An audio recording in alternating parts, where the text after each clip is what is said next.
pretty damn cool, I guess. The recently released FPS speedrunning indie game made by Angel Matrix, full of style and speed, for freaks by freaks. Oh, and it's got hot anime waifus. Let me just say, I love this animated intro. What a way to get your player hyped up. Nothing better than an opening that literally screams.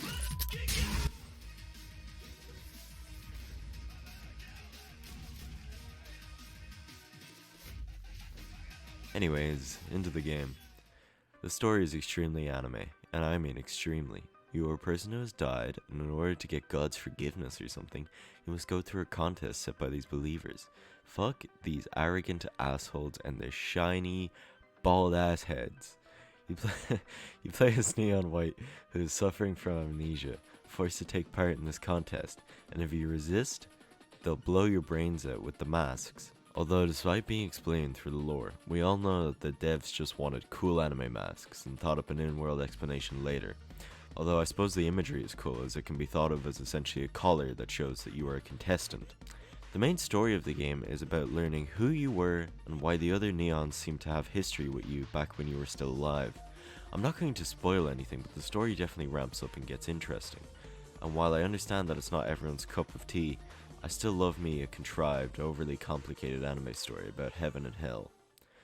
But the story isn't what makes this game shine. It's the gameplay that truly made me put it up there with one of my favorites. The goal is simple enough. Spawn into a level and get to the goal while killing every single enemy. Doesn't sound too fun, but the game really shows its hand with the soul cards. Soul cards are about your weaponry and your utility options. Let's take the elevate card for example. By left clicking with the card, you will fire just like an average handgun. But here's the gimmick of the game. By right clicking to discard the card, you will get a double jump. This is just one example though. As you go on, you will get rocket launchers that double as grappling hooks, rifles that allow you to blink dash, and a shotgun that turns you into a fucking fireball. These soul cards allow you to focus on the fun factor of the game, speed. 4 medals can be awarded based on the time it takes you to complete a level. Bronze, silver, gold, and truly the only valid one, ace medals.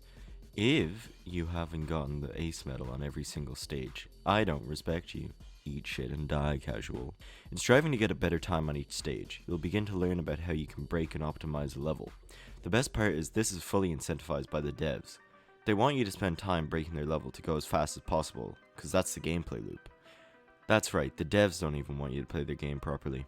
To teach you this, they added a shortcut hint, which will show you one of the intended shortcuts in each level. This doesn't take away from the fun of finding your own shortcuts though, as the dev shortcut is usually never the most optimal. The levels are divided into 12 stages for each day of judgment. Each stage understands that the core gameplay loop can get boring, so the devs went out of their way to add a gimmick to each stage. Some have new enemies you'll have to play around, like this floating head. This fucker insta-kills you unless you break line of sight fast enough, or just straight up kill it first. By the way, these guys are fucking horrifying. Just look at their attack animation. And then, some stages will have new soul cards to play with. The stages are then created around these new elements, so everything works perfectly and meshes. And you get to look cool, and feel cool, and go fast and stuff. All from the comfort of your desk. If you're a gamer like me, you've probably always been aware of speedrunning, but was scared off by frame-perfect skips and glitches that are purely RNG. As well as knowing that runs can take longer than an hour when playing from start to finish, and then knowing that even one fuck-up means run over. Neon White is essentially babies for a speedrun in this way, as there are no bullshit movement text to learn or RNG involved, just you and a level begging to be optimized and wrung out for all its speedy goodness. Neon White can really be a 50-hour game or a 5-hour game, depending on how much you actually care to master each level. And even if for some reason you're so much of a casual that you aren't even playing to be fast, the levels still provide a challenge where you might die every now and again, or have to figure out that you need to save a card for later to smash through a wall or something. Just means that there is still something there even for those that want to take it slow. I like to break up the gameplay into 2 parts, the speedrunning and the puzzle solving. What do I mean by this? Well, the game has completely optional collectibles as presents that can be collected after finishing the level at least once. So what, you're probably asking? Every game has collectibles, right? But here, these collectibles actually have a great incentive to be nabbed, but are also a great change of pace to collect. Speed is no longer a factor now. Your only objective is to collect the present wherever it is, and that's where the puzzle solving comes in.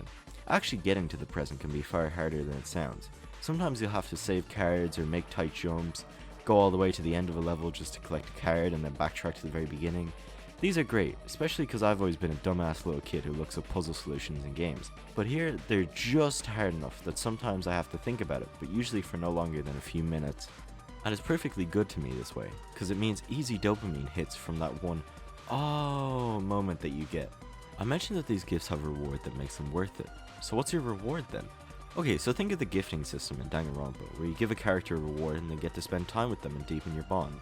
Well, here it's a bit simplified, but the same idea. For real? You're my Sasuke, man. The darkness to my light. Okay, so maybe the dialogue is a bit cringy, and definitely not going to age well, but hey, I think it rides the line of being so self-aware that it wraps around to actually being amazing. The dialogue reminds me a lot of the dumb shit my friends would say to me, so maybe I have a soft spot for it, but I would almost argue that it feels more endearing and actually makes me like the characters more. And after all, with Steve Blum voicing Neon White, he can say anything and it's still gonna be badass. When you're not chatting with the side characters, you're playing their side quests. Bonus stages that have gimmicks that wouldn't fit in the main game. Take Yellow's side quest, which doesn't let you discard your cards, meaning that you're stuck trying to get to the end by just firing. Or Red's level, where it essentially turns into a 3D platformer with no enemies and you just have to get to the goal as fast as possible. So the tidbits of dialogue are cool and the side quests are already great enough incentive to collect the gifts, but there's one last big event to entice you: the memory scenes. This is your reward where, provided you're actually interested in the story, you will get to piece things together.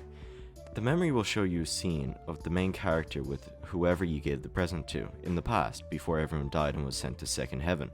While I absolutely love these, after one or two you've kind of pieced together 80% of the backstory, but hey, they're completely optional, so I can't really complain. By the way, I'm sure you've heard it in the background, but that's the OST composed by Machine Girl, and holy god does it slap.